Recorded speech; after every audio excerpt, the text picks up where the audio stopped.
नमस्कार दोस्तों, मैं डॉक्टर कुलदीप कुमार के सर उपस्थित हूँ आप सभी के सामने एक नया बिंदु लेकर वर्ण विचार से संबंधित, जो न केवल व्याख्याता के लिए बल्कि वरिष्ठ अध्यापक के लिए, एसआई के लिए, पटवार के लिए और हिंदी से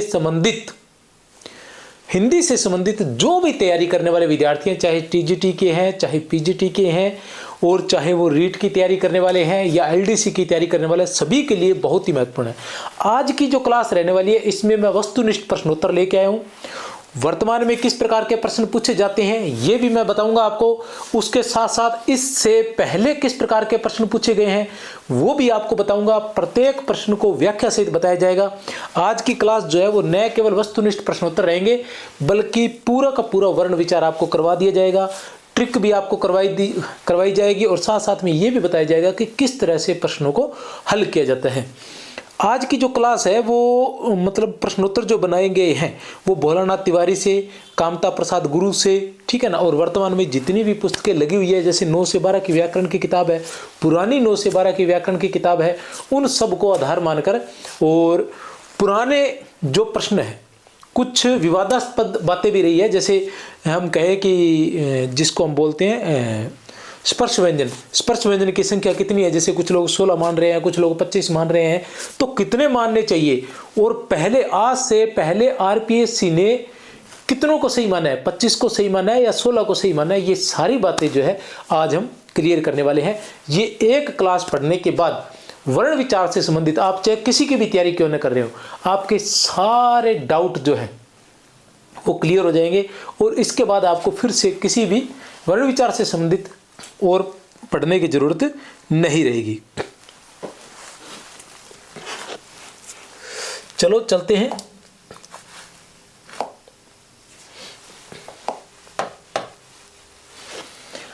सबसे पहला प्रश्न है, इनमें से किस वर्ण का उच्चारण स्थान कंठोष्ठ है।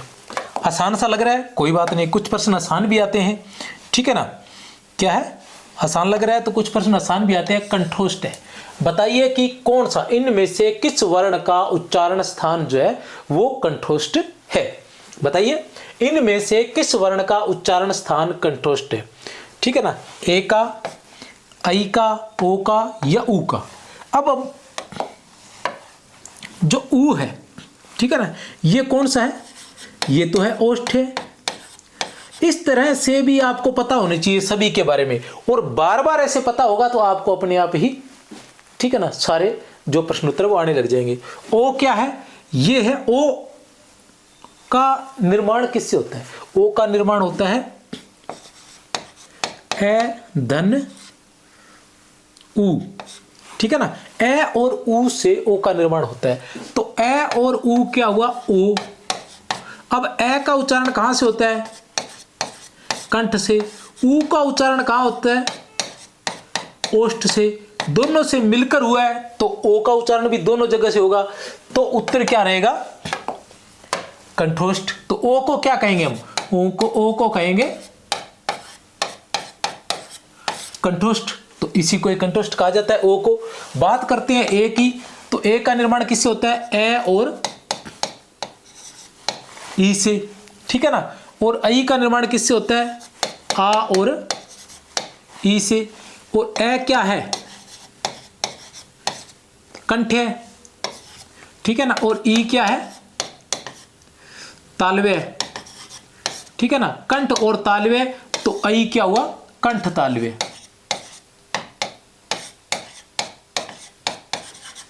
बस इस बात का ध्यान रखना है। ए और आई क्या है, ये दोनों कंठ तालव्य है। ओ क्या है, कंठोष्ठ है। और ऊ क्या है, ओष्ठ है। चलते हैं आगे, उत्तर क्या रहेगा, ओ रहेगा।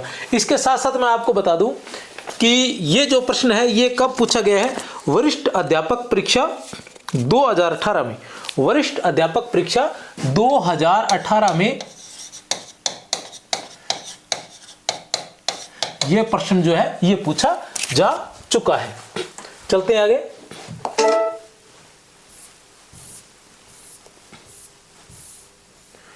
ये पीडीएफ आपको मिल जाएगी व्याख्या सहित, सभी की व्याख्या की हुई है साथ में। और ये व्याख्या मैंने इसलिए की है ताकि आप लोगों तक व्याख्या ही पहुंच सके डायरेक्ट है, क्योंकि बाद में फिर व्याख्या करके फिर मैं यहाँ बिना व्याख्या के पढ़ाऊँ, फिर आपको व्याख्या करके भेजता हूँ, वो लंबी चौड़ी प्रक्रिया हो जाती है। तो इस वजह से मैंने ये साथ ही व्याख्या कर लिया, ताकि आपको पढ़ाते वक्त भी अगर कहीं मुझसे चूक हो रही हो तो मैं व्याख्या से देख लूँ कि हाँ कोई समस्या नहीं है, ताकि पढ़ाते वक्त किसी प्रकार की रिदम न टूटे और कहीं भी किसी भी वजह से आपको गलत न पढ़ाया जा सके। मुझे आप लोगों के सामने अपनी विद्वत्ता साबित नहीं करनी है। इनमें से किस विकल्प के सभी वर्ण मूर्धन्य हैं? इनमें से किस विकल्प के सभी वर्ण जो है वो मूर्धन्य है? जिनका उच्चारण या जीभ के अग्रभाग द्वारा मूर्धा को छूने से जिनका उच्चारण होता है उन्हें मूर्धन्य कहते हैं। ठीक है ना, जिनका उच्चारण जीभ के अग्रभाग द्वारा मूर्धा को छूने से, कहने का मतलब जिनका उच्चारण सीधा कंठ से हो जाता है वो तो कंठे होते हैं। ठीक है ना, जिनका उच्चारण सीधा कंठ से हो जाता है वो क्या होते हैं? वो तो कंठे होते हैं। शुरू से शुरू करें तो, ठीक है ना। और कंठ्य कौन सा है? कंठ्य की हम बात करें तो कै वर्ग, कै वर्ग जो होता है वो कंठ्य रहता है। बात करें हम कि कंठ के बाद क्या आता है? तालु। तो जीवा का अग्रभाग जब तालु को स्पर्श करता है तो उसे कहते हैं तालव्य। ठीक है ना। और तालु के बाद आता है मूर्धा। अगर जीवा का अग्रभाग मूर्धा को स्पर्श करता है तो उसे कहते हैं मूर्धन्य। मूर्धा के बाद आते हैं दांत। अगर जीवा का अग्रभाग दांतों को स्पर्श करता है तो उसे कहते हैं दंत्य। और दांत का आगे अब क्या बचे? होठ। जब जिनका उच्चारण होठों से होता है उन्हें कहते हैं ओष्ठ्य। वर्ग जो होते हैं वो 5 ही होते हैं। अब इधर आपको सोचने की जरूरत नहीं है कि क्या आएगा, क्योंकि इनका नंबर जो है वो ऐसे ही है। ठीक है ना। तो कै वर्ग के बाद क्या आता है? च वर्ग के बाद क्या आता है? टै वर्ग के बाद क्या आता है? तै वर्ग के बाद क्या आता है? पै वर्ग। अब मूर्धन्य कौन सा है? टै वर्ग है। ठीक है ना। तो टै वर्ग से तात्पर्य ये हुआ कि, और वो भी मैंने ट्रिक बताई थी, इसके साथ साथ और देख लेते हैं। च में क्या आएगा? य, रे, ले और वे। ठीक है ना। इधर आएगा श, और रे, सॉरी रे नहीं, से, रे तो पहले आएगा, ये तीनों से आ जाएंगे। इस तरह से रहता है। अब आप देख लो कि ठे ठीक है मूर्धन्य है, अणय भी मूर्धन्य है। अब घ मूर्धन्य नहीं है और दह भी मूर्धन्य नहीं है। ये दोनों क्या है? घ तो है ओष्ठ्य कंठ है और दह क्या है? दंत्य। इसलिए ये नहीं है। रे ओके, डे भी ओके, श भी ओके, टै भी ओके। तो बै, उत्तर क्या है? बै। ये क्यों नहीं है? क्योंकि इसके अंदर फै आ गया, और फै क्या है? ओष्ठ्य। ये क्यों नहीं है?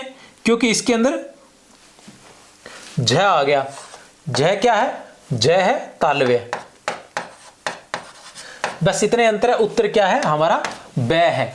रे, डे, श और टै। ये भी आसान है। कै वर्ग को आप छोड़ देना, यहां से शुरू करना। ये, रे, ले, वे, श है। ये कब पूछा गया है? ये प्रश्न जो है ये वरिष्ठ अध्यापक परीक्षा 2018 में पूछा जा चुका है। वरिष्ठ अध्यापक परीक्षा 2018 में ये पूछा जा चुका है। चलते हैं आगे प्रश्न संख्या 2 पर। ये इसकी व्याख्या साथ है, मैंने वैसे करवा दी है, आप लोगों तक ये पहुंच जाएगी। और अगर आप पीडीएफ चाहते हैं तो संकुल मार्गदर्शन नाम से टेलीग्राम ज्वाइन कर ले। SUNKUL संकुल और मार्गदर्शन, इस नाम से टेलीग्राम चैनल है, इसे आप ज्वाइन कर लें। और अगर टेलीग्राम चैनल ज्वाइन नहीं हो रहा है तो आप 63 771 24 802 पर आप व्हाट्सएप भी कर सकते हैं। 63 771 24 802 पर व्हाट्सएप भी कर सकते हैं। इनमें से किस विकल्प के सभी वर्ण स्पर्श व्यंजन है? इनमें से किस विकल्प के सभी वर्ण जो है वो स्पर्श व्यंजन नहीं है? सॉरी, नहीं है, ये याद रखना। अब स्पर्श व्यंजन क्या होता है? कै से मैं तक के, क्या है? कै से मैं तक सभी वर्ण जो है वो क्या होते हैं? स्पर्श व्यंजन होते हैं। कै से मैं तक के सभी वर्ण जो है वो स्पर्श व्यंजन होते हैं।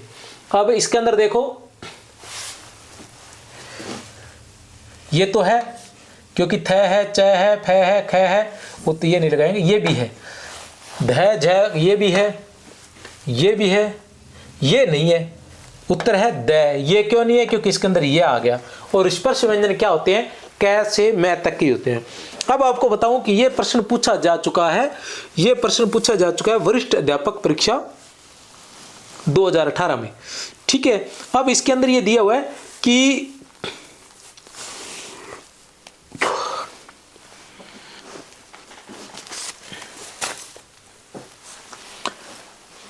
जैसे कुछ ने क्या कहा है कि कुछ साथियों ने व्याकरण में कहा है कि कैसे घ 4 और ट से ढ 4, त से ध 4 और प से भ 4, ये 16 व्यंजन जो है ये क्या है? स्पर्श व्यंजन है। क्या कहा है कुछ साथियों ने कि ये 16 व्यंजन जो है ये स्पर्श व्यंजन है। क्यों 16 ही क्यों है? क्योंकि मैं तो कै से मैं तक बता रहा हूं ना, मैं तो ये कह रहा हूं कि कै से मैं तक है, और कै से मैं तक टोटल कितने हो जाते हैं? टोटल हो जाते हैं 25। कै से मैं तक कितने हो जाते हैं? टोटल 25 हो जाते हैं। जबकि कुछ साथियों ने ये कहा है कि यहां से लेके यहां तक 16 होते हैं, बाकी कहां गए? तो च वर्ग को ये साथी क्या मानते हैं? ये तो है स्पर्श व्यंजन।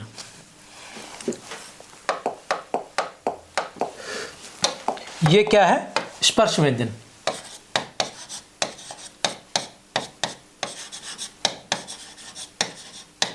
ठीक है ना। और फिर वो मानते हैं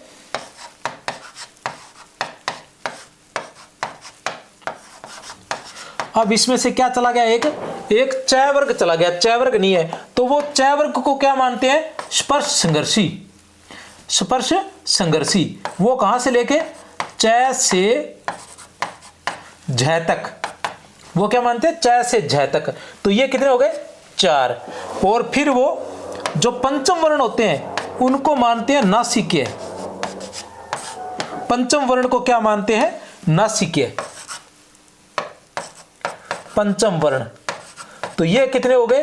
ये हो गए 5। अब ये देख लो टोटल कितने हो गए? 25। तो कुछ साथियों का ये कहना है कि ऐसे है 16 जो है स्पर्श व्यंजन है, और ये जो स्पर्श संघर्षी है, और उसके बाद नासिक्य व्यंजन है। लेकिन आरपीएससी ने ये जो 2018 में प्रश्न पूछा है इसमें देखो स्पर्श व्यंजन उन्होंने, आप देख सकते हैं अभी,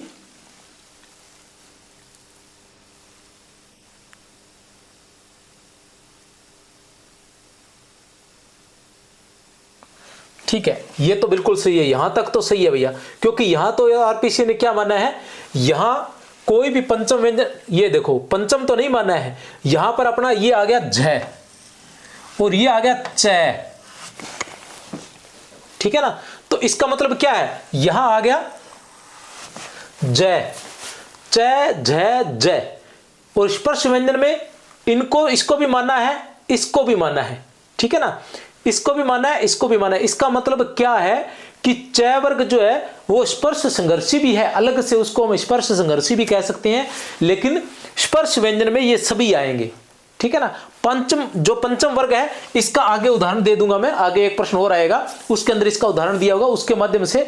इसलिए पहले मैंने भी ये सोचा कि शायद ये 16 होंगे, ठीक है ना, लेकिन नहीं है। पंचम वर्ग को भी आरपीसी जो है स्पर्श व्यंजन में मानती है। इनको वैसे स्पर्श व्यंजन की बात करें तो कैसे मैं तक के 25 स्पर्श व्यंजन आते हैं, और उसमें अलग अलग बात करें तो ये च वर्ग जो है स्पर्श संघर्षी आ जाता है, और पंचम वर्ण जो है वो नासिक्य व्यंजन माने जाते हैं।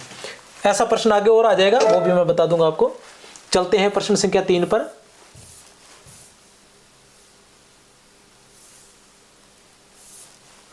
इनमें हिंदी वर्णमाला से संबंधित कौन सा कथन गलत है? इनमें हिंदी वर्णमाला से संबंधित कौन सा कथन गलत है? यह जरूर ध्यान रखना प्यारे विद्यार्थियों कि कौन सा कथन गलत है और कौन सा कथन सही है। इस बात का आप लोगों ने जरूर ध्यान रखना है।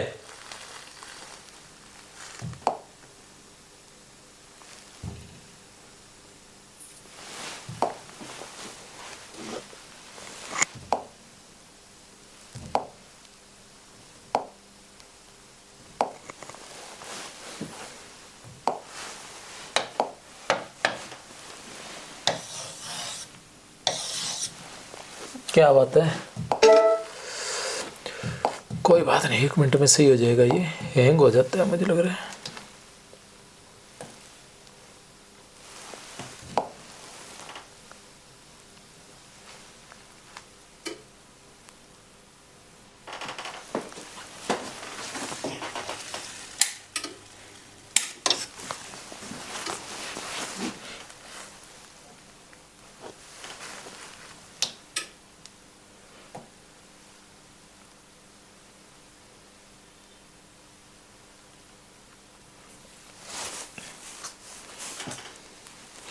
ये जो सारे डाउट है सभी किताबों में, वो सारे के सारे डाउट जो है वो आपके दूर कर दिए जाएंगे भी, कहाँ क्या है, किस प्रकार किस चीज़ को, और ट्रिक भी मैं बता दूंगा। सबसे जो कठिन वाले हैं उनकी ट्रिक बताऊंगा मैं, जो सबसे कठिन है, जिनके बारे में आप सोचते हैं कि ये तो कठिन है, याद ही नहीं होते। जैसे कहने का मतलब है मुख आकृति के आधार पे अग्र मध्य पश्च कौन कौन से होते हैं, वो भी मैं आपको एक ट्रिक के माध्यम से बड़ी आसानी से बता दूंगा। हालांकि पहले बता चुका हूं, लेकिन एक बार फिर से इसके साथ साथ आपको याद करवा दूंगा। और जो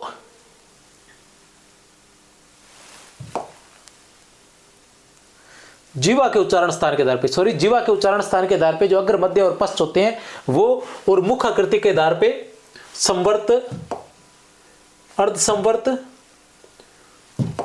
अर्ध विवर्त और विवर्त, ये सभी के सभी मैं आपको अच्छे से ट्रिक के माध्यम से बड़ी आसानी से घोष, सह घोष, अल्प प्राण, महाप्राण, ये सभी के सभी आसानी से आपको याद करवा दूंगा। प्रश्न संख्या 4, इनमें से कौन सा कथन जो है वो गलत है? इनमें से कौन सा कथन जो है वो गलत है, ये ध्यान रखना है आपने। कै वर्ग है तथा आ कंठ्य वर्ण माने गए हैं, ये याद रखना है आपने चीजें। कै वर्ग है तथा आ कंठ्य वर्ग माने गए हैं, बिल्कुल सही है, ये तो गलत नहीं है। समस्त स्वर जो है घोष होते हैं, नहीं, समस्त स्वर जो होते हैं वो घोष नहीं होते, उत्तर हमारा ब है। समस्त स्वर जो होते हैं वो क्या होते हैं? घोष या सघोष होते हैं। समस्त स्वर जो होते हैं वो घोष या सघोष होते हैं, और दूसरा अल्प प्राण होते हैं। क्या होते हैं? अल्प प्राण होते हैं। घोष सघोष क्यों होते हैं? क्योंकि इनका उच्चारण होता है। अल्प प्राण क्यों होता है? क्योंकि इनके उच्चारण में मुख विवर से हवा जो है वो बहुत कम निकलती है। च वर्ग को स्पर्श संघर्षी कहा जाता है, बिल्कुल सही है। ड और ढ को उत्क्षिप्त व्यंजन कहा जाता है, बिल्कुल सही है। ये अरबी फारसी वाले जो ड और ढ है इनको उत्क्षिप्त व्यंजन कहा जाता है, ठीक है ना। और इनको ताड़न जात भी कहा जाता है, इनको द्विस्पष्ट व्यंजन भी कहा जाता है। इनको क्या कहा जाता है? उत्क्षिप्त व्यंजन भी कहा जाता है, इनको द्विस्पष्ट भी कहा जाता है, और इनको ताड़न जात भी कहा जाता है।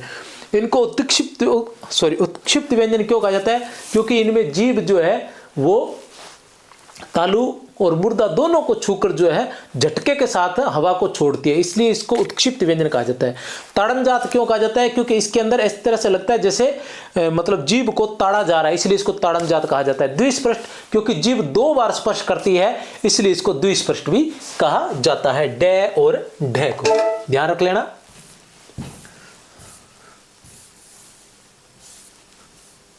इनमें स्वरों से संबंधित कौन सा कथन सही नहीं है? स्वरों से संबंधित, किससे संबंधित है? स्वर से संबंधित क्या है?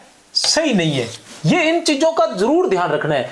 मैं आपको एक बात बताता हूं कि ऐसा क्या होता है कि जब हम पहली बार प्रश्न पढ़ रहे होते हैं ना, तो हम प्रश्न पढ़ जाते हैं पूरा, लेकिन जब दूसरी बार आते हैं ना स्पीड में, जल्दबाजी में, तब हम प्रश्न पूरा नहीं पढ़ पाते हैं और हमसे गलती हो जाती है। इसलिए इस चीज को या तो अंडरलाइन करें या गोला लगा ले, कैसे भी करें, अंडरलाइन कर ले, ध्यान रखें इस चीज का। एक स्थान से उच्चरित होने वाले सवर्ण कहलाते हैं, बिल्कुल सही है, ये तो सही है, गलत नहीं है अभी। ओ परस्पर सवर्ण स्वर है, बिल्कुल सही है। ओ और औ भी सवर्ण स्वर है, नहीं, ये नहीं है, उत्तर है स। आगे वाला और देख लेते हैं। उच्चारण में लगने वाले समय के आधार पर स्वरों के 2 भेद किए जाते हैं, बिल्कुल सही है। उच्चारण में लगने वाले समय के आधार पर कौन कौन से होते हैं? ये बातें जरूर याद रखना, तुम्हें ये तो याद रह जाएगा कि ह्रस्व स्वर और दीर्घ स्वर, ये तो याद रह जाएंगे नाम तो। ह्रस्व स्वर कौन कौन से हैं, ठीक है ना, और दीर्घ स्वर कौन से हैं? ए, ई, उ और री, ये 4 ह्रस्व स्वर है, शेष जो है वो दीर्घ स्वर। ये तो याद रह जाएगा, लेकिन ये जो बात होती है ये याद नहीं रहती कि उच्चारण में लगने वाले समय के आधार पर स्वरों के 2 भेद किए गए, कौन कौन से, ह्रस्व स्वर और दीर्घ स्वर, लघु स्वर और दीर्घ स्वर, ठीक है ना। अब ये देखो, ये सवर्ण और, ठीक है ना, सवर्ण और ये कौन कौन से हैं, ठीक है ना। तो ये 2 प्रकार के वर्ण माने जाते हैं, स्वर जो होते हैं, एक होते हैं सहजातीय और दूसरा होता है विजातीय, ठीक है ना। सहजातीय कौन कौन से हैं, सहजातीय की बात करें तो ए और आ, ये सहजातीय है। उसके बाद ऊ और ऊ, ये भी सहजातीय है, सॉरी, ई और ई, ये भी सहजातीय है। ऊ और ऊ, ये भी सहजातीय है। इधर विजातीय कौन से हैं, ए और आई, ये विजातीय है।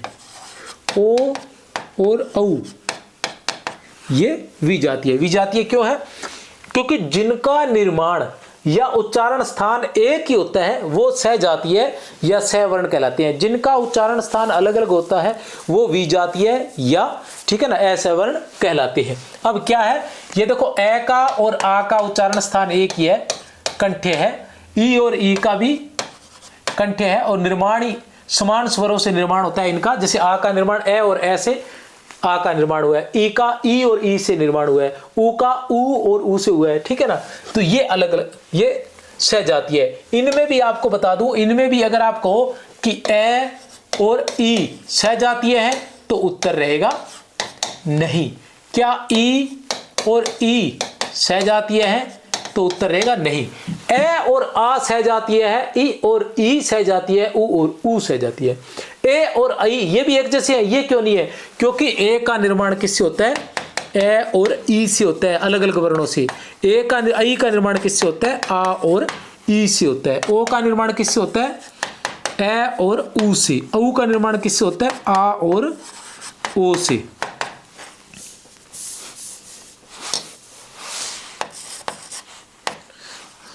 आ नहीं है, ये ए और ए से, और ये भी ए और ओ से, ठीक है। क्योंकि राघव प्रकाश में तो आ दिया हुआ है, राघव प्रकाश में क्या दिया हुआ है, आ और, सॉरी राघव प्रकाश नहीं, सॉरी गलती से नाम निकल गया, मतलब कामता प्रसाद से, कामता प्रसाद में ये नाम दिया गया है और ये आ और ओ दिया गया है। कामता प्रसाद में ये दिया गया है कि इससे निर्माण होता है, आ और ए से आई का निर्माण होता है, आ और ओ से औ का निर्माण होता है। लेकिन बाकी सभी किताबों के अंदर यही दिया गया है, इसलिए हम भी यही मान रहे हैं। आजकल के जो किताबें आ रही है उनमें भी यही दिया गया है। और ये प्रश्न कब पूछा गया है, ये प्रश्न पूछा गया है वरिष्ठ अध्यापक परीक्षा 2018 संस्कृत शिक्षा, वरिष्ठ अध्यापक परीक्षा 2018 संस्कृत शिक्षा में ये पूछा गया है।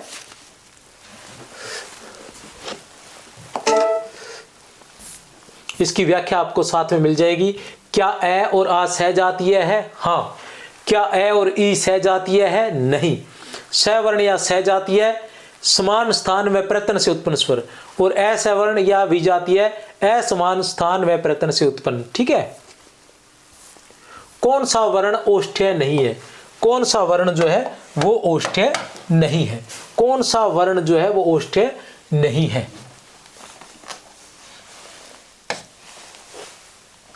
ऊ भी ओष्ठ्य है, वह भी ओष्ठ्य है, ऊ भी ओष्ठ्य है, आ ओष्ठ्य नहीं है। आ कौन सा है, आ कंठ्य है। आ कौन सा है, कंठ्य। उत्तर है हमारा द।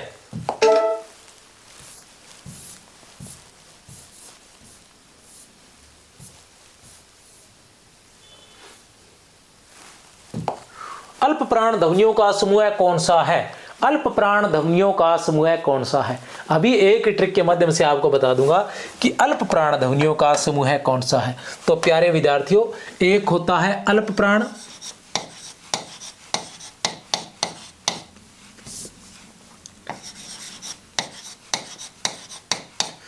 एक होता है महाप्राण, एक होता है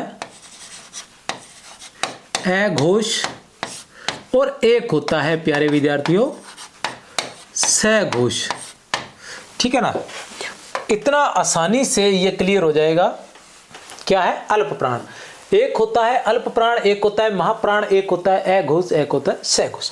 अल्प प्राण, अल्प प्राण आपको ये याद रहेगा कि जो ए से शुरू हो रहा है, जो ए से शुरू हो रहा है उसमें एक जरूर आएगा, उसमें एक जरूर आएगा कि प्रत्येक वर्ग का प्रथम वर्ण। ठीक है ना, प्रत्येक वर्ग का प्रथम वर्ण, प्रत्येक से पांचों वर्गों का पहला वर्ण एक जरूर आएगा। लेकिन एक वाले भी आपके पास, क्योंकि ए से जिनमें जो ए से शुरू होते हैं उनमें एक आएगा, ये याद रख लोगे। अब आप कहोगे कि सर एक वाले तो दो हैं, एक में तो 1 3 5 आता है और एक में 1 और 2 आता है, 2 है, इनमें से एक अल्प प्राण है और एक ए घोष है। हम कैसे याद रखें कि कौन सा है? ए से एक आएगा ये तो मान लिया, लेकिन एक वाले तो 2 हैं और 2 कौन कौन से हैं? एक में 1 3 5 आता है और एक में 1 और 2 आता है, तो कौन से माने? तो देखो अल्प प्राण बड़ा है इसलिए इसको 1 3 5 माने, ए घोष बाद में है छोटा है इसलिए इसको 1 2 माने। तो क्या रहेगा? प्रत्येक वर्ग का पहला, तीसरा और पांचवा। अल्प प्राण कौन से होते हैं? जिनमें मुख विवर से हवा कम निकलती है, अल्प थोड़ी निकलती है। ठीक है ना, प्राण वायु कम निकलती है। 1 3 5 प्रत्येक वर्ग का पहला, तीसरा और पांचवा। ठीक है, और साथ में क्या रहेगा? अब सबसे पहले है तो शुरू से करो। मैं तक आ गया, मैं के बाद क्या होता है? ये, रे, ले और वै। ठीक है, बाकी क्या बचे? महाप्राण। तो दूसरा, चौथा, श, और है, ये लो जी, ये हो गए महाप्राण। अब इधर आ जाओ, इधर भी वही पहला और दूसरा, ये तो क्या हुए? ए घोष। और अब ऊपर क्या था? ये लेवा था इसमें, तो इसमें आ जाएगा ये श और स। ठीक है, एक बार आप यहां से है को हटा दो चाहे, कोई बात नहीं। अब आ गया पीछे क्या बचे? तीसरा, चौथा, पांचवा, ये, रे, ले और वह। ये लो, ये सारे आ गए, बिल्कुल आसानी से हो गया। ठीक है ना, इनकी समीकरण यहां जाके बनती है, इसकी समीकरण अंदर के अंदर ही बन जाती है। अब बच गया है, तो है हमेशा ध्यान रखना किस में आएगा? महाप्राण और स घोष में आएगा, दूसरे में ही आएगा। इसमें दूसरा क्या है और इसमें दूसरा क्या है? ये। ठीक है ना, दूसरे में ही है आएगा, इसमें भी अल्प प्राण और महाप्राण में आएगा, इसमें भी ए घोष और स घोष में आएगा, ये ध्यान रख लेना। तो अब देखो अल्प प्राण ध्वनियों का समूह है, अल्प प्राण ध्वनियों का समूह है। अल्प प्राण क्या होता है? पहला, तीसरा, पांचवा। पहला तो है लेकिन दूसरा आ गया, दूसरा आ गया, इसका मतलब ये तो अल्प प्राण नहीं है, क्योंकि ये तो दूसरा आ गया। ये क्या है? ये तो महाप्राण है। हम गए तो ठीक है, अल्प प्राण है। अब आ गया अल्प प्राण है, पहला, तीसरा, पांचवा, ये रहा अल्प प्राण। उत्तर है हमारा बै। अब देखते हैं पहला, दूसरा, ये दूसरा क्या होता है? महाप्राण होता है। पांचवा क्या होता है? पांचवा अल्प प्राण होता है। पहला और पांचवा तो ठीक है, लेकिन ये महाप्राण है इसलिए ये भी नहीं है। उपयुक्त में से कोई नहीं, ऐसा नहीं है, ये भी गलत है क्योंकि एक है। तो उत्तर क्या है हमारा? बै, क्योंकि च भी अल्प प्राण है, पहला, तीसरा और पांचवा। तालव्य व्यंजन है। तालव्य व्यंजन कौन कौन से होते हैं? तालव्य व्यंजन है। तालव्य व्यंजन कौन कौन से है? च वर्ग जो होता है वो तालव्य व्यंजन होता है। उत्तर है हमारा बै, तालव्य व्यंजन है।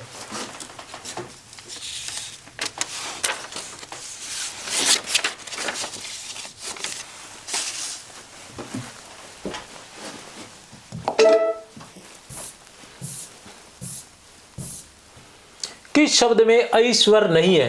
किस शब्द में ऐ स्वर नहीं है?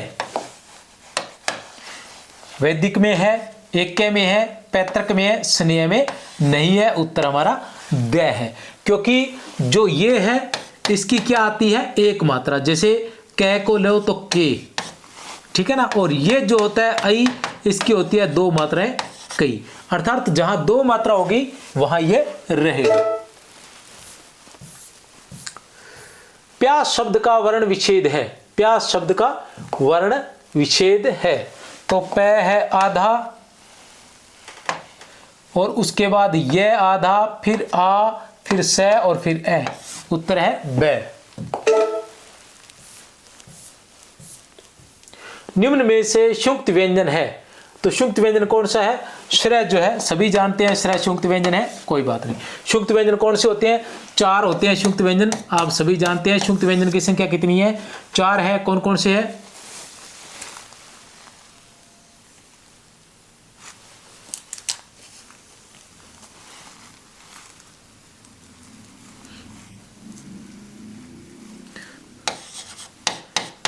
क्षय, त्रय, ज्ञ और श्रय।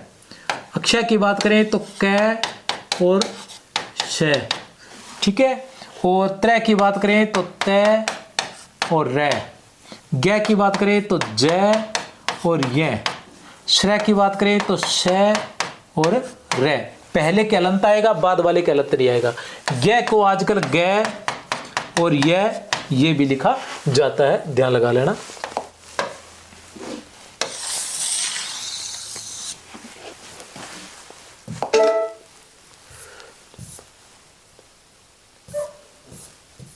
इनमें से किस वर्ण का उच्चारण स्थान अन्य 3 वर्णों के उच्चारण स्थान से भिन्न है?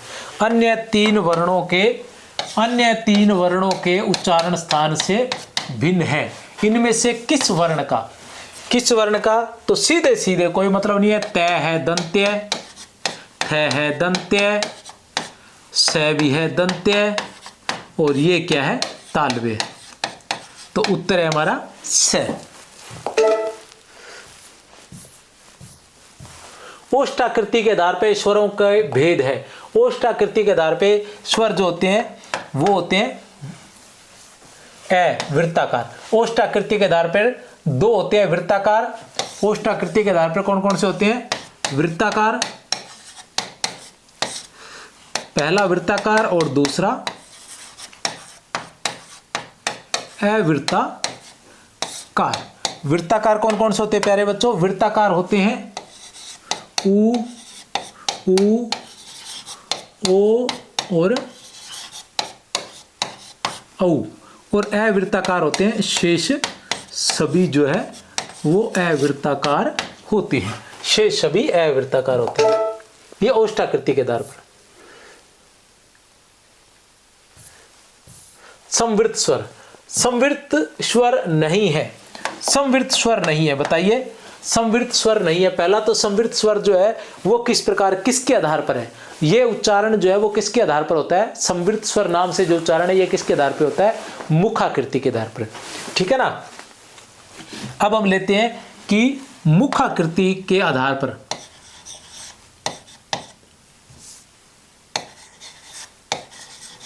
मुखाकृति के आधार पर स्वरों के भेद। मुखाकृति के आधार पर कितने भेद होते हैं स्वर के? मुखाकृति के आधार पर स्वर के कितने भेद होते हैं? तो भेद कितने होते हैं? 4 होते हैं। 1, 2, 3, 1, 2, 3 और 4। पहला कौन सा होता है? यह क्रम इसी तरह से लिखना है अगर मेरी ट्रिक काम करवानी है तो। संवृत्त स्वर, दूसरा है अर्ध संवृत्त स्वर,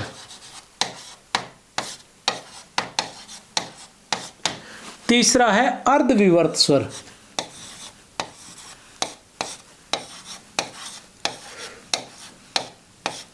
अर्धविवर्त स्वर और तीसरा है विवर्त स्वर।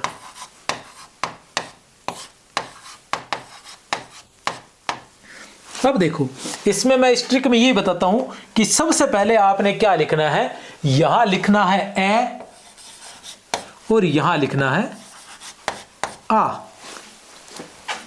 ठीक है ना। पहले मैं इनके बारे में बताऊं। मुखाकृति के आधार पर स्वर के कितने भेद होते हैं? 4 भेद होते हैं। संवृत स्वर, अर्ध संवृत स्वर, अर्ध विवर्त स्वर और विवर्त स्वर। इसी तरह से लिखना है। संवृत स्वर जिनमें मुख बहुत कम खुलता है उन्हें संवृत स्वर कहते हैं। अर्ध संवृत स्वर जिनमें मुख जो है थोड़ा सा खुलता है या कम बंद रहता है उसे अर्ध संवृत स्वर कहते हैं। अर्ध विवर्त स्वर जिसमें मुंह कम खुलता है, ठीक है ना, और विवर्त स्वर जिसमें मुंह पूरा खुला रहता है। तो विवर्त स्वर की बात करें तो सिर्फ आ होता है। अब आप सबसे पहले ए लिखेंगे, फिर लिखेंगे आ, उसके बाद सीधा यहां से आ जाइए ई, ए और आई, ई, ए और आई। अर्ध संवर्त की बात करें, इसके बाद नीचे आ जाओ। नीचे आओगे तो इसके बाद रहेगा ऊ, ओ,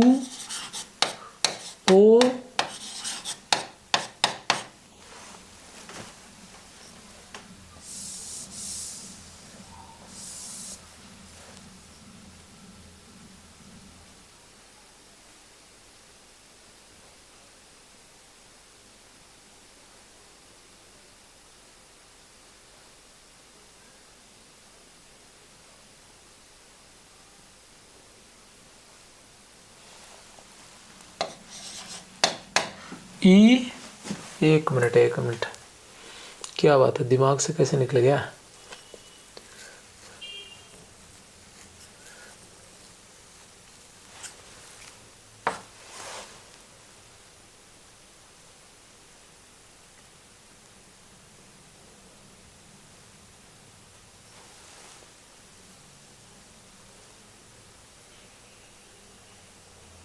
बिल्कुल सही है, ई सही था। ई और ई, ऊ और ऊ।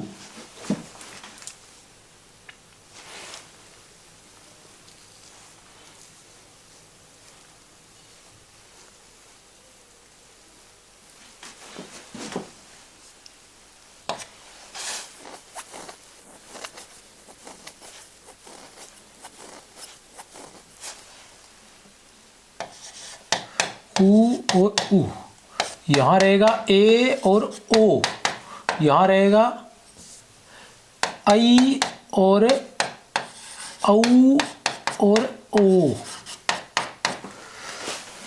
ठीक है, समझ गए? मतलब संवृत स्वर थोड़ा सा वो मुखाकृति वाला, इसलिए तो मैं कह रहा हूँ कि इसको याद रखना पड़ेगा थोड़ा सा, वो अगर मध्य जीवाकृति के आधार पे थोड़ा सा कंफ्यूज होगा। विवर्त स्वर आ और अर्ध विवर्त स्वर ए, ये पहले आपने नोट करना है। इसी तरह से उसमें ध्यान रखना है ए और आ, ठीक है।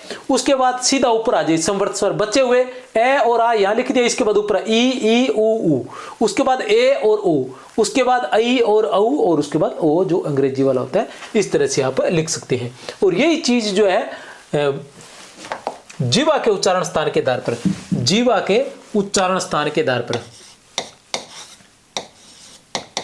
जिह्वा के उच्चारण स्थान के आधार पर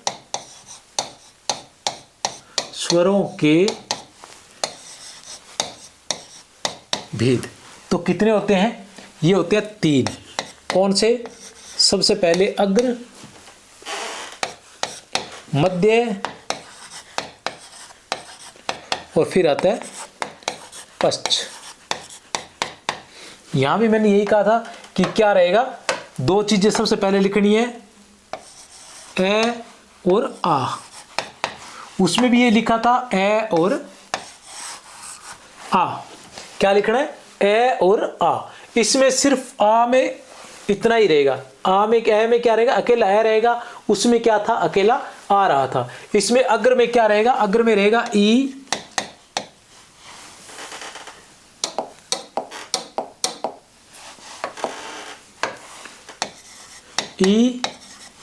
ई, ए और आई। इसमें और पश्च में, मध्य में केवल ए रहेगा। पश्च में क्या रहेगा?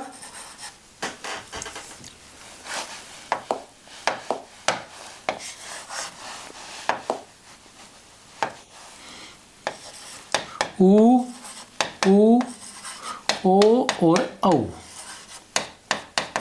ठीक है। अग्र में अग्र भाग से जहां से ई का उच्चारण होगा वहीं से ए आई का होगा, क्योंकि ए आई का निर्माण किससे हुआ है? ई से हुआ है। जहां से ई का उच्चारण होगा ना जीभ के जिस भाग से, वहीं से ए और आई को होगा, क्योंकि वहीं से ए और आई का निर्माण हुआ है। और ऊ का जहां से होगा वहीं से ओ और ऊ का होगा। बस ये ध्यान रख लेना।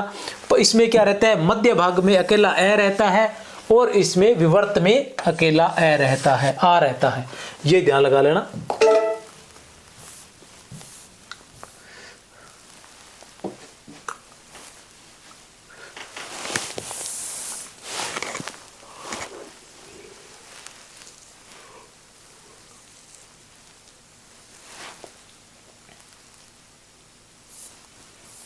वे ध्वनियां जो नाक और मुंह दोनों के सहयोग से, वे ध्वनियां जो नाक और मुंह दोनों के सहयोग से उच्चारित होती है तथा जिन्हें चंद्र बिंदु से व्यक्त किया जाता है। बताइए, वे ध्वनियां जो नाक और मुंह दोनों के सहयोग से, बताइए भैया, आपके काम का प्रश्न आ गया। चंद्र बिंदु से व्यक्त करते हैं, उसे निर्नुनासी कहते हैं, अनुनासी कहते हैं, क्या कहते हैं बताइए?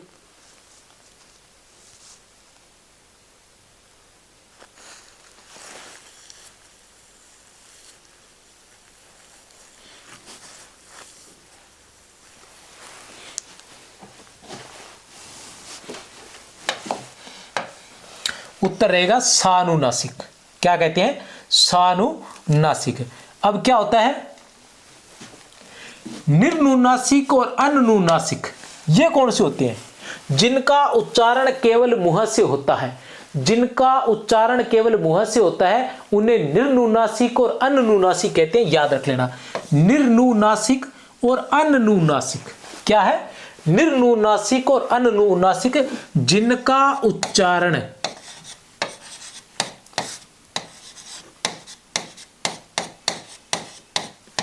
केवल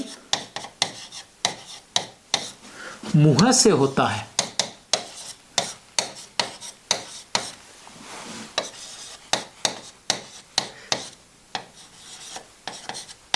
कौन से? ए, आ, सभी। ठीक है ना, औ तक। ये सभी क्या होते हैं? निर्नुनासिक, जिनका उच्चारण नाक से नहीं होता, मुंह से होता है। अनुनासिक, जिनका उच्चारण नाक से नहीं होता, मुंह से होता है। अब जो सानुनासिक है, सानुनासिक है, सानुनासिक जिनका उच्चारण, सानु, जिनका उच्चारण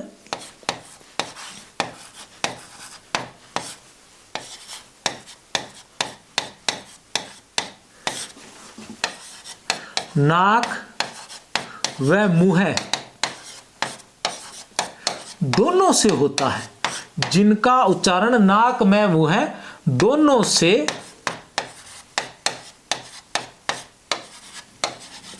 होता है, जिनका उच्चारण, इन्हें चंद्र बिंदु से व्यक्त किया जाता है।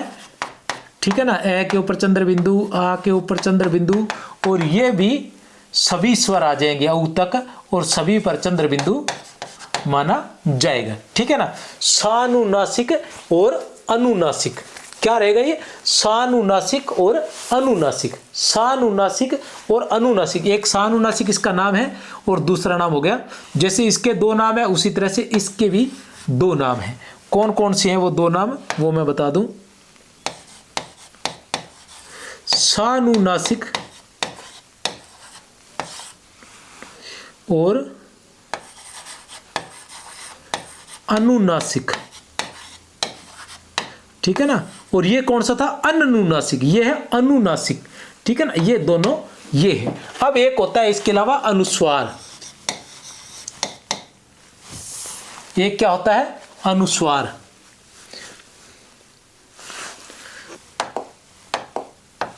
जिनका उच्चारण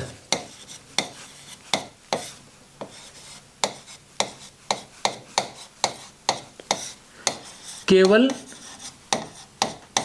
नाक से होता है,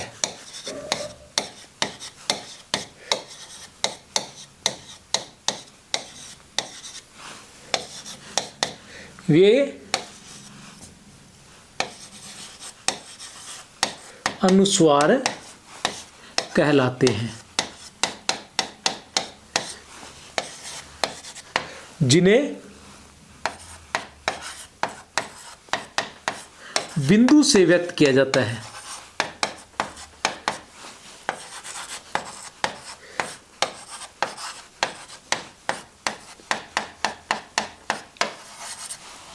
जैसे ए के ऊपर बिंदी, आ के ऊपर बिंदी और औ तक, ठीक है ना।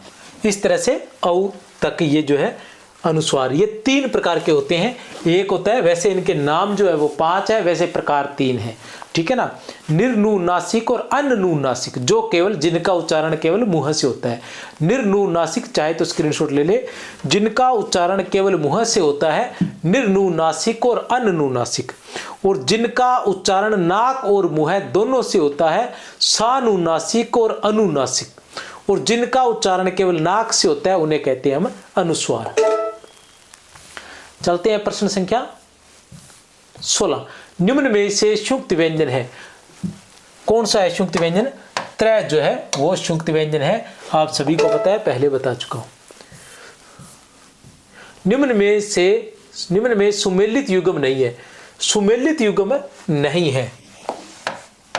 क्या नहीं है? सुमेलित युग्म नहीं है। अंतस्थ व्यंजन व बिल्कुल सही है। दीर्घ स्वर री नहीं, ये नहीं है। उत्तर है ब, क्योंकि दीर्घ स्वर नहीं, ये क्या है? ह्रस्व स्वर है या लघु स्वर है। संयुक्त व्यंजन क्षय उष्म व्यंजन है को उष्म व्यंजन भी कहा जाता है, अलजीवा व्यंजन भी कहा जाता है, कंठे व्यंजन भी कहा जाता है, उष्म वर्णी भी कहा जाता है के बहुत सारे नाम है, पहले भी बता चुका हूं। इसको क्या कहा जाता है? को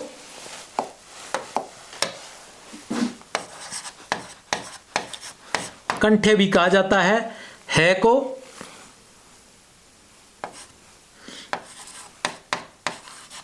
उष्म व्यंजन भी कहा जाता है को काकल्य भी कहा जाता है को महाप्राण भी कहा जाता है को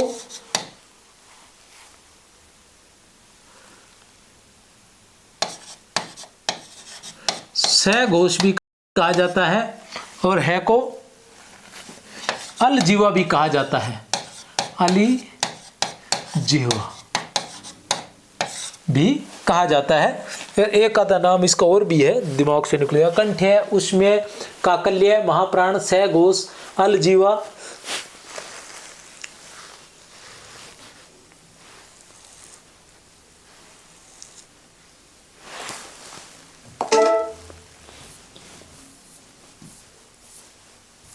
निम्न में से गलत विकल्प कौन सा है?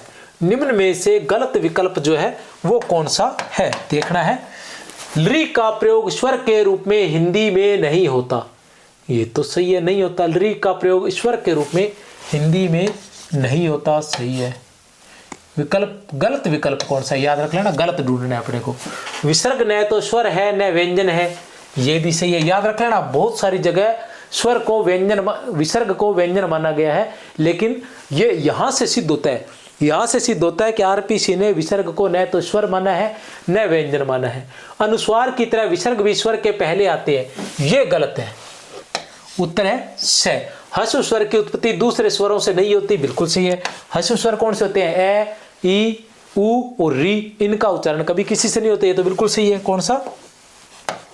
ये वाला। ह्रस्व स्वर कौन से होते हैं? ए, ई, उ और री, ये सारे छोटे वाले हैं और इनका निर्माण किसी से नहीं होता है, ये मूल स्वर माने जाते हैं, मूल स्वर। अब बात करें कि अनुस्वार की तरह विसर्ग भी स्वर के पहले आते हैं, तो न तो अनुस्वार स्वर से पहले आते हैं और न विसर्ग स्वर से पहले आते हैं, दोनों ही स्वर के बाद में आते हैं, इसलिए इन्हें अयोगवाह भी कहा जाता है। कैसे कि पहले आती है अनुस्वार, अनुस्वार की बात करें तो पहले आएगा अनुस्वार, सॉरी, अनुस्वार की तरह विसर्ग भी स्वर के पहले आता है, ये गलत है। तो पहले नहीं आते, बाद में आते हैं अनुस्वार और विसर्ग दोनों ही। तो क्या रहेगा? पहले ए रहेगा प्लस या योग अनुस्वार और बराबर अंग, फिर रहेगा ए योग विसर्ग और बराबर ए है। तो ये क्या है, ए के योग से इनका निर्माण होता है, इसलिए अनुस्वार और विसर्ग दोनों को ए योग वाह भी कहा जाता है। ए और अनुस्वार और विसर्ग को ए योग वाहक की ए के योग से वाहक बनता है। बिना ए के योग के इनका वहन नहीं हो सकता, उच्चारण नहीं हो सकता। बाकी सभी में, ये सिर्फ इसी में होता है, बाकी सभी में क्या होते हैं, स्वर बाद में आते हैं। जैसे क है तो क पहले आएगा, बाद में ए आएगा और फिर हो जाएगा क। लेकिन इसमें क्या होता है, इसमें पहले स्वर आता है, फिर अनुस्वार आता है और फिर हो जाता है अंग। पहले स्वर आता है, फिर विसर्ग आता है और फिर हो जाता है ऐसे। तो ये बाकी व्यंजनों का जो उल्टा है, ठीक है ना। और दूसरा ए के योग से बनता है, इसलिए ए योग वह भी कहते हैं अनुस्वार को और विसर्ग को।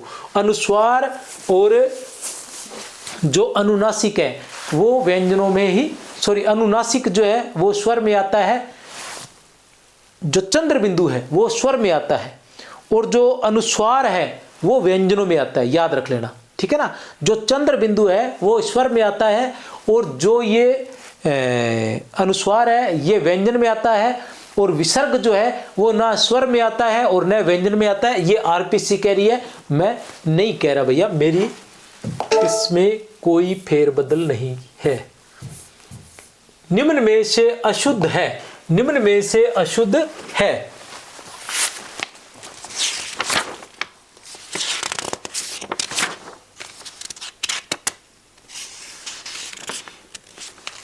वरिष्ठ अध्यापक परीक्षा संस्कृत शिक्षा 2022 में, इससे पहले के प्रश्न भी इसी तरह से पूछे जा चुके हैं।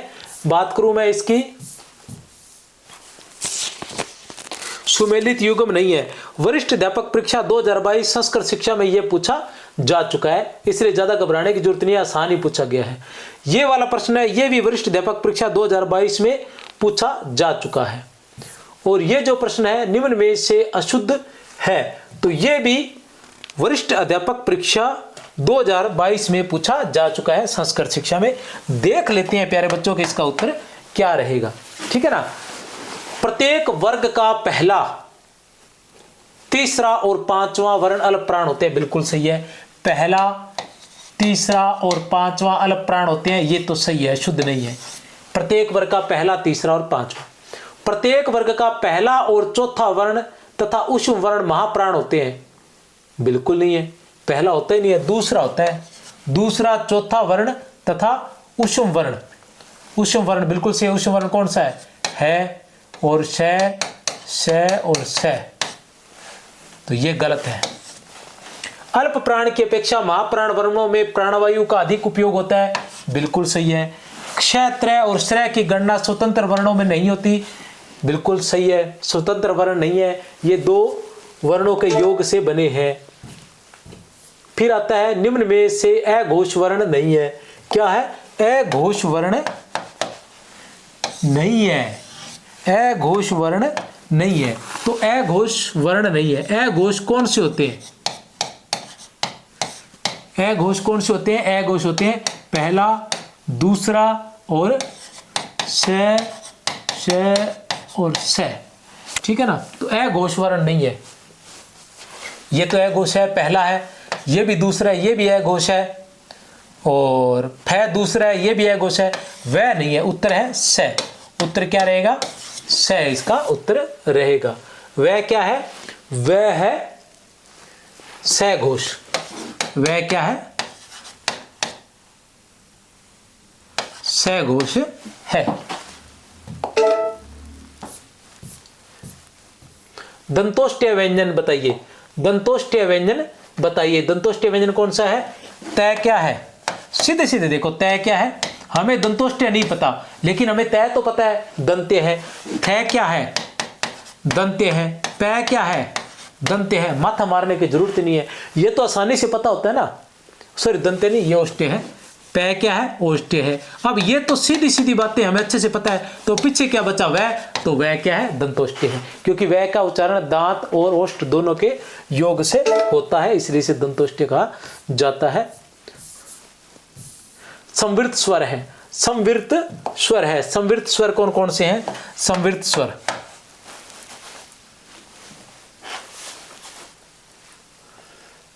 अब ऐसे पूछा जाएगा तो भी आपको वैसे ही करना पड़ेगा, पूरी सारणी आपको बनानी ही पड़ेगी। संवृत्त स्वर कौन कौन से हैं, ठीक है ना, संवृत्त स्वर कौन कौन से हैं, ये पूरी सारणी आपको बनानी ही पड़ेगी, तभी आपको पता चलेगा कि संवृत्त स्वर कौन कौन से हैं। सबसे पहले संवृत्त स्वर आ जाता है, लेकिन अपने उ और ऊ जो है वो संवृत्त स्वर है, ये ध्यान लगा लेना, ठीक है। उ और ऊ जो है संवृत्त स्वर है। सारणी एक बार फिर से बता दूं, संवृत्त स्वर जो है इसको कैसे करना है, क्योंकि बार बार लिखने में टाइम बर्बाद होता है। ये रहा, मैंने पहले बताया था कि सबसे नीचे क्या लिखोगे, ए और आ और ऊ लिख दीजिए। सॉरी, ये लिखा हुआ गलत है, इसकी सारणी ऐसे बनेगी, यहाँ रहेगा अर्ध विवर्त, मतलब है तो सही है लेकिन सारणी ऊपर नीचे बनानी थी। ए और आई और औ और आ, ठीक है, और यहाँ रह जाएगा विवर्त स्वर। तो विवर्त स्वर क्या रह जाएगा, आ, ठीक है। संवृत्त स्वर ई ई उ ऊ री, ठीक है ना। अर्ध संवृत्त स्वर ए और ओ, विवर्त स्वर ये, ठीक है ना। ये बता दिया मैंने, अब दोबारा नहीं बताया। टे ठहर छ का उच्चारण स्थल कौन सा है, मुर्दा है, कोई समस्या नहीं है। री का उच्चारण स्थान है, मुर्दा है, बिल्कुल सही है। न ल र स जय वर्ण कहलाते हैं, ये कहलाते हैं न ल र स जय। पार्श्विक व्यंजन कौन सा कहलाता है, ल कहलाता है। कंपन जात कौन सा कहलाता है, र कहलाता है। और वर्तस्य कौन से कहलाते हैं, स ज न ल र, ठीक है। तो ये कौन से वर्तस्य व्यंजन है। कोमल तालव्य कौन से होते हैं, क वर्ग जो होता है वो कोमल तालव्य माना जाता है, क वर्ग जो होता है वो कोमल तालव्य होता है, और च वर्ग जो होता है वो कठोर तालव्य भी माना जाता है। स्पर्श संघर्षी व्यंजन है, स्पर्श संघर्षी व्यंजन है। स्पर्श संघर्षी कौन सा है, च वर्ग, तो च वर्ग च है, स्पर्श संघर्षी है।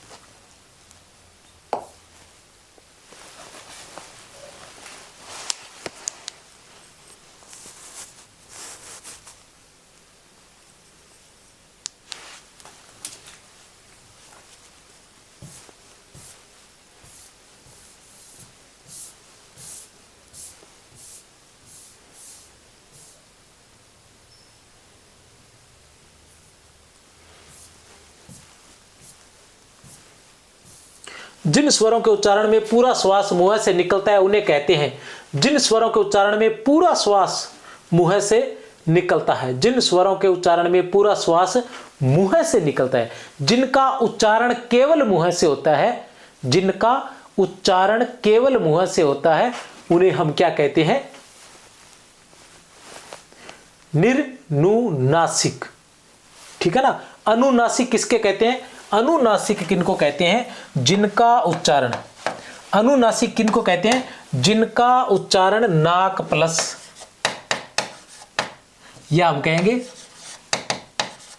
मुंह प्लस नाक से होता है।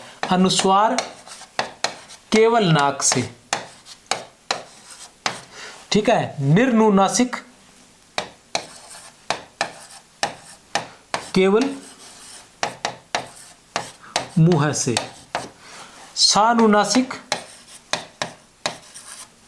नाक प्लस मुंह से, ठीक है ना। जिनका उच्चारण मुंह और नाक दोनों से होता है और जिन्हें चंद्र बिंदु से व्यक्त किया जाता है, जिन्हें चंद्र बिंदु से व्यक्त किया जाता है वो कहलाते हैं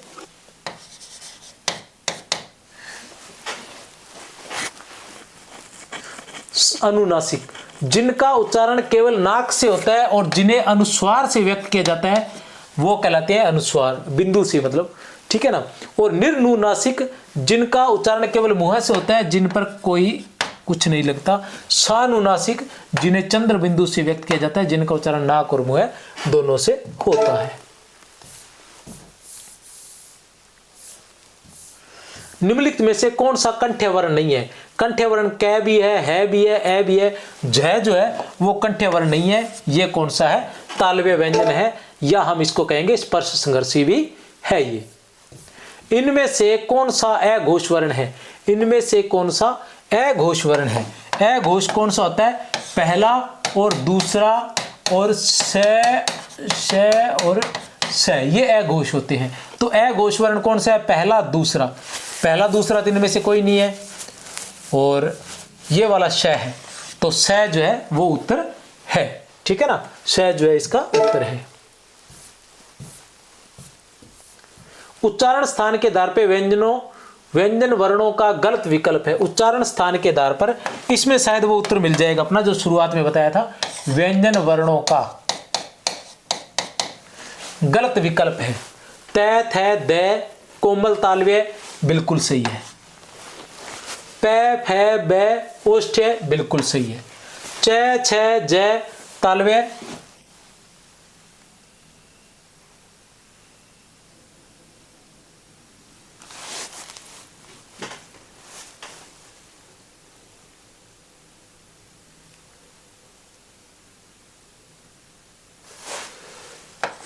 मूर्धन्य क्या बात है।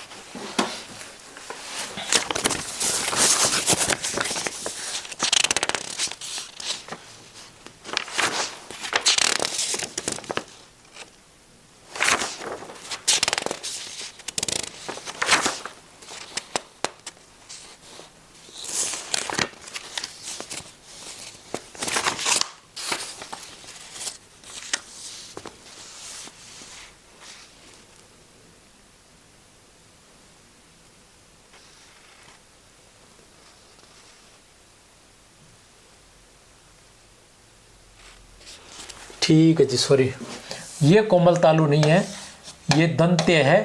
कोमल तालु अभी थोड़ी देर पहले बताया था मैंने, कोमल तालु केवल कै वर्ग को माना जाता है, कोमल तालु केवल कै वर्ग को माना जाता है।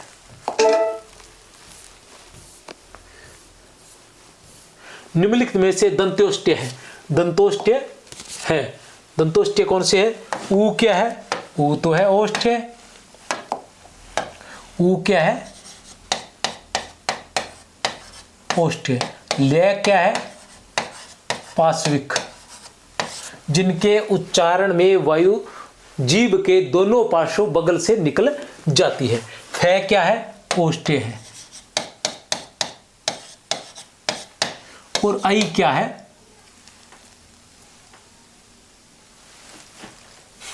सॉरी, फ जो है ना ये दंतोष्ट्य है। आई क्या है, आई तो है कंठ तालव्य, आई तो है कंठ तालव्य, ठीक है ना। फ जो है ये दंतोष्ट्य है। दंतोष्ट्य क्यों है, ये एक्चुअल में यहाँ लिखा गलत गया, इसलिए ये फ जो अरबी फारसी वाले फ और व है, फ और व जो अरबी फारसी वाले फ और व होते हैं वो दंतोष्ट्य होते हैं। जो हिंदी वाला फ है वो ओष्ठ्य है।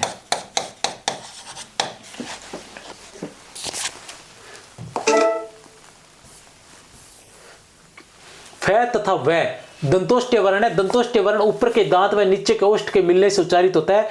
फ व्यंजन फारसी और अंग्रेजी के शब्दों में, फ व्यंजन जो है वो फारसी और अंग्रेजी के शब्दों में प्रयोग होता है, तथा व व्यंजन जो है अंग्रेजी के शब्दों में प्रयुक्त होता है, जैसे फेल, फायदा, वैल्यू। निम्नलिखित में से कौन सी बात गलत है, निम्नलिखित में से, ये पूछा जा चुका है परीक्षा में भैया, इससे पहले वाला था वो भी वरिष्ठ अध्यापक परीक्षा 2024 में पूछा जा चुका, जस्ट इससे पहले 2024 में। और ये वाला क्वेश्चन जो है दंतोष्ट्य, ये भी 2024 में पूछा जा चुका है, ये वाला और ये वाला कौन सा है,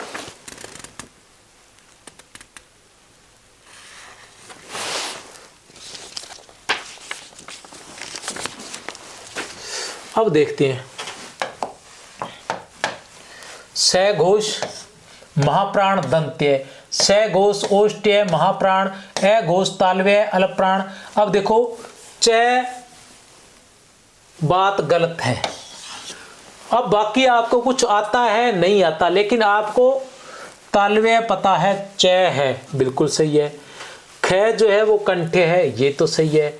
बै जो ओष्ठ्य है, ध जो है वो दंत्य है। ये तो ठीक है भैया, दंत्य सही है, इसमें ओष्ठ्य सही है, इसमें तालव्य सही है, इसमें कंठ्य सही है। ख का उच्चारण कंठ से होता है। अब आ जाओ स घोष। अब अपने स घोष देख लेते हैं। स घोष नहीं, पहले आप देखो अल्प प्राण, क्योंकि अपने पढ़ते ऐसे ही अल्प प्राण से, तो सबसे पहले अल्प प्राण लो। अल्प प्राण हो सकता है यहीं पे अपना उत्तर आ जाए। 1 3 5 य रे ले और व। 1 3 5 य रे ले व। तो च तालव्य भी है, अल्प प्राण भी है। बिल्कुल ध जो है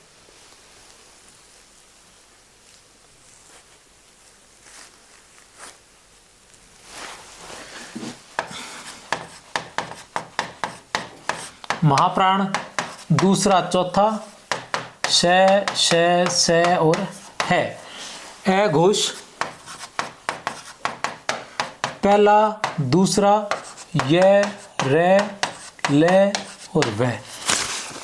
स घोष तीसरा, चौथा, पांचवा श और है। ठीक है, अभी देख लेते हैं अपने। ध जो है वो स घोष है, स घोष चौथा बिल्कुल सही है। महाप्राण है, महाप्राण नहीं है, क्योंकि ध जो चौथा है महाप्राण नहीं है। उत्तर है ए। बस ठीक है, उत्तर क्या है? ए।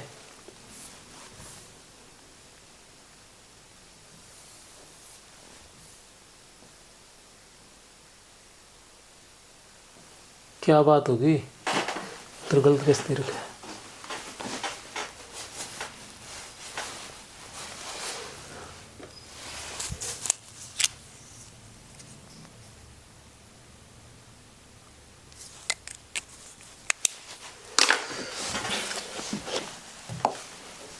गलत कर दिया ना जल्दबाजी में। चलो वहीं से देख लेते हैं व्याख्या में क्या बताया था मैंने। 1 मिनट। सबसे पहले अपने जल्दबाजी में गलत हो गए। अल्प प्राण कौन से हैं? पहला, तीसरा, पांचवा य रे ले और व। महाप्राण दूसरा, चौथा से और है। ए घोष पहला, दूसरा य रे ले और व। स घोष तीसरा, चौथा, पांचवा से और है। बस इस वजह से गलत हो गया था। अभी देख लेते हैं। ध स घोष है, कहाँ है स घोष? ये रस है ध, चौथा स घोष है। ध महाप्राण है, ये रहा महाप्राण, 4 नंबर महाप्राण बिल्कुल सही है, महाप्राण भी है। दंते तो है ही है। अब आ जाओ बै। बै स घोष है, ये रस है, तीसरा, चौथा, पांचवा। तो बै क्या है? पै फै और बै, तीसरा, चौथा, पांचवा स घोष है। ओष्ठ्य भी है, स घोष भी है, ओष्ठ्य भी है। क्या महाप्राण है बै? महाप्राण में क्या होता है? दूसरा, चौथा होता है। लेकिन बै क्या है? बै तीसरा है। पै फै बै और भै, तो और मैं। बै क्या है? तीसरा। क्या महाप्राण में तीसरा आता है? नहीं आता। तो इसका मतलब उत्तर है बै। च का, और ये भी पूरा ही करवा देता हूं। च का देखो, च ए घोष है, ए घोष में क्या होता है? पहला, दूसरा ए घोष है। तालव्य, तालव्य है ही है। अल्प प्राण में क्या होता है? पहला होता है, ये भी है।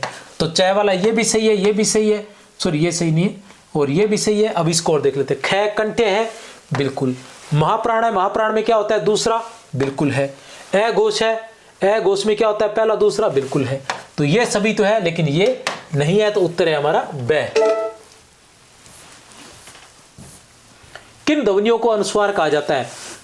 किन ध्वनियों को अनुस्वार कहा जाता है? स्वर के बाद आने वाली नासिकीय ध्वनियां, स्वतंत्र रूप से उच्चारित ध्वनियां, स्वर के साथ आने वाली ध्वनियां, व्यंजन के बाद आने वाली ध्वनियां।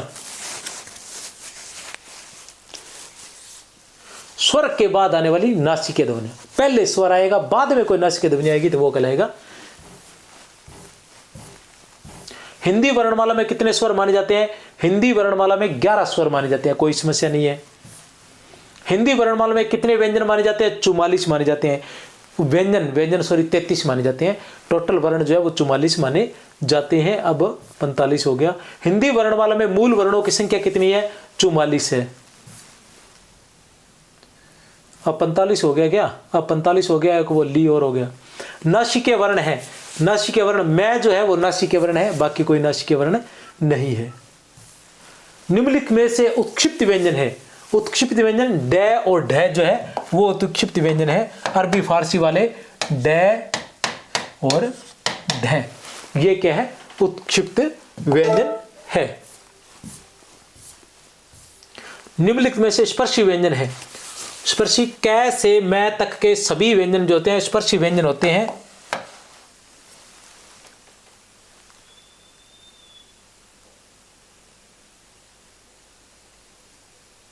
ड और द स्पर्शी व्यंजन है, क्योंकि ये ड और ढ है अरबी फारसी वाले, ठीक है ना।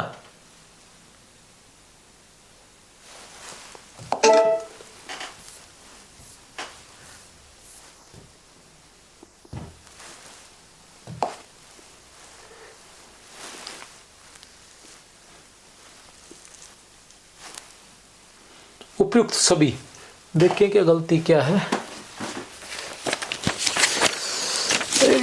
कैमरे की बैटरी डाउन हो चुकी है।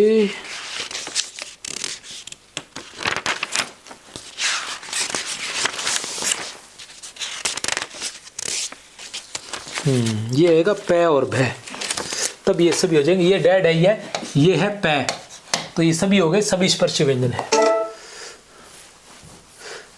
जो आपको पीडीएफ मिलेगी उसमें सही किए हुए मिलेंगे, चिंता नहीं करें। ये मैंने सही कर दिया, ये पीडीएफ आपको मिलेगी, ठीक है ना। संकुल मार्गदर्शन टेलीग्राम ज्वाइन कर लें, 63 771 24 802 पर कॉल करें, ये पीडीएफ आपको मिल जाएगी। इसमें मैंने सही कर लिया है, इसमें कोई त्रुटि नहीं होगी, चिंता नहीं करें। निम्नलिखित में से वैसे ये पीपीटी में गलती होती है। निम्नलिखित में से पार्श्विक व्यंजन, लय को पार्श्विक व्यंजन कहते हैं, क्योंकि इसके उच्चारण में हवा जो है जीभ के दोनों बगल से पार्श्व से निकल जाती है। 50 क्वेश्चन है, देखते हैं कितने हो पाते हैं, क्योंकि बैटरी जो है वो डाउन हो चुकी है। निम्नलिखित में से प्रकंपित व्यंजन है। रै को प्रकंपित व्यंजन कहा जाता है, क्योंकि इसके जीभ, इसको लुंठित व्यंजन भी कहा जाता है, क्योंकि इसके उच्चारण में जीभ लुढ़कती सी नजर आती है, ठीक है ना। अलजीवा व्यंजन, है को अलजीवा व्यंजन कहते हैं, किसको? है को। हिंदी वर्णमाला में शुक्त व्यंजनों की संख्या मानी जाती है 4। कितने हो गए? अक्षय, त्रय, ग और च, ठीक है, श्रेय, 4। श्वास वायु के आधार पर वर्णों के भेद होते हैं। श्वास वायु के आधार पर वर्णों के भेद होते हैं। श्वास वायु के आधार पर 2 होते हैं, अल्प प्राण और महाप्राण। जिन व्यंजनों के उच्चारण में जीवा में कंपन अधिक होता है वे कहलाते हैं स्पर्श संगत प्रकंपित, प्रकंपित व्यंजन। रै प्रकंपित व्यंजन है केवल। निम्नलिखित में से अंतस्थ व्यंजन है। यह जो है, यह रै ल सभी है, यह रै ल व अंतस्थ व्यंजन कहा जाता है। असंगत छांटिए,